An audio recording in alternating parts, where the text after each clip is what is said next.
Stressy, jeune fille âgée de 17 ans, est l'adorée de ses parents, Trevor et Callie Janner. Malgré une séparation et une garde alternée, Stressy est une enfant gâtée.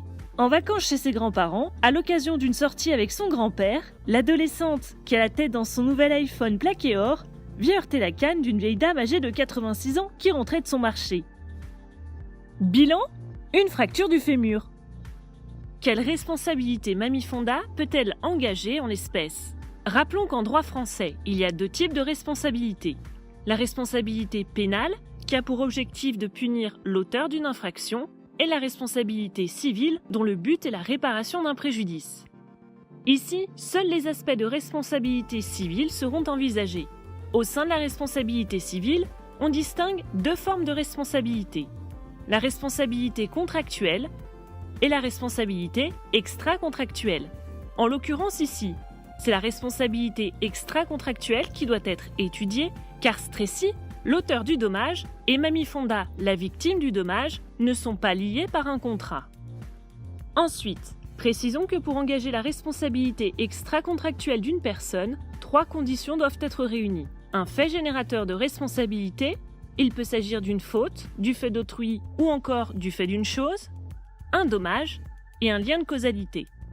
A priori, en l'espèce, il y a potentiellement deux faits générateurs de responsabilité. L'éventuelle responsabilité personnelle de l'enfant et l'éventuelle responsabilité des parents en raison du fait de l'enfant. Commençons par la responsabilité personnelle de l'enfant. Peut-elle être engagée ?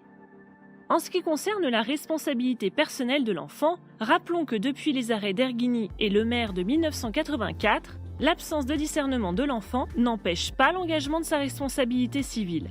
Peu importe donc l'âge de Stressy, qu'elle ait 4 ans ou 17 ans, sa responsabilité personnelle peut être engagée. En outre, pour engager la responsabilité personnelle de l'enfant, il faut prouver une faute de l'enfant. C'est l'article 1240 du Code civil, qu'il s'agisse d'une faute volontaire ou d'imprudence.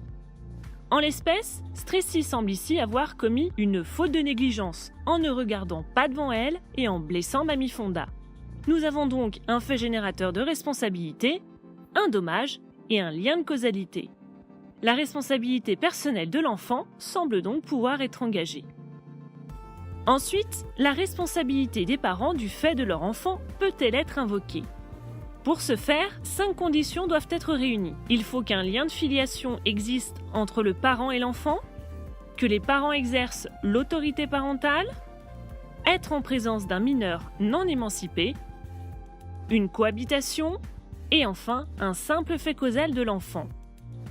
En l'occurrence, Stressy est la fille de Trevor et Callie Janner. D'ailleurs, notons que la jurisprudence a précisé que la responsabilité des parents fondée sur l'article 1242 alinéa 4 ne s'étendait pas aux grands-parents. La responsabilité de ces grands-parents doit donc être écartée. Ensuite, précisons que ce sont en principe les parents qui exercent l'autorité parentale. De plus, la séparation des parents n'a en principe aucune incidence sur l'exercice de l'autorité parentale. En outre, Stressy a 17 ans. Elle est donc encore mineure au moment du dommage, et elle ne semble pas émancipée. S'agissant de la condition de la cohabitation, ici, malgré la garde alternée, la résidence habituelle de Stressy est toujours considérée comme fixée chez ses parents. Les parents sont responsables solidairement des actes de leurs enfants mineurs. La solution aurait été différente si la résidence habituelle de l'enfant avait été fixée chez un seul des parents. Le parent ayant la résidence habituelle de l'enfant aurait été dans ce cas seul responsable. Enfin, le fait causal consiste dans l'attitude de Stressy qui, regardant son téléphone, a renversé Mamie Fonda, lui causant un préjudice.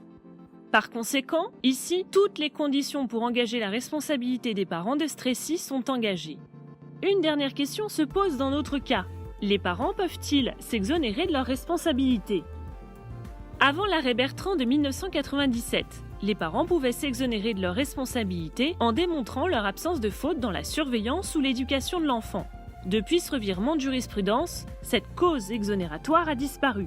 Aujourd'hui, la jurisprudence considère que seule la force majeure ou la faute de la victime sont exonératoires de responsabilité. En l'espèce, rien ne semble pouvoir exonérer les parents de leurs responsabilités. En résumé, Mamie Fonda pourra théoriquement assigner soit Stressy seul, sur le fondement de la responsabilité du fait personnel, soit les parents de Stressy, sur le fondement de la responsabilité des parents, soit Stressy et ses parents ensemble. Cependant, il sera sans doute plus judicieux de poursuivre les parents qui seront généralement plus solvables, à moins que le patrimoine de Stressy ne soit important. Pour aller plus loin, retrouvez tous nos ouvrages dans les collections LGDJ et Galileo.